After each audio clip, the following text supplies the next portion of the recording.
Hello guys, ఈ రోజు ఎందుకు ఎగ్ ఫ్రైడ్ రైస్ తినాలనిపించింది. అయితే దానికి కావాల్సిన క్యాప్సికమ్, క్యారెట్, ఉల్లిపాయలు అన్ని కట్ చేసుకుని పక్కన పెట్టుకున్నాం. గుడ్లు పగలు కొట్టి దాన్ని బాగా ఫ్రై చేసి సైడ్ కి పెట్టేసాం. సైడ్ కి పెట్టేసిన తర్వాత మళ్ళీ కళాయి పెట్టేసి దాంట్లో గీ వేసేసి మనకి కారంకి తగ్గట్టుగా మిరపకాయలు వేసుకున్నాం.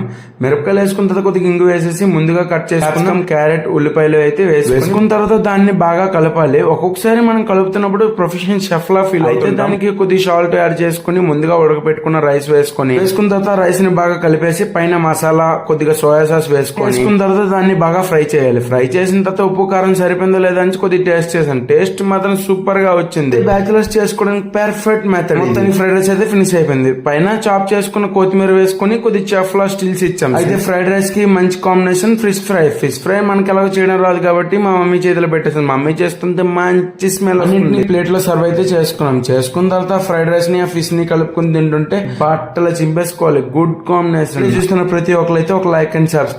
Thank you guys.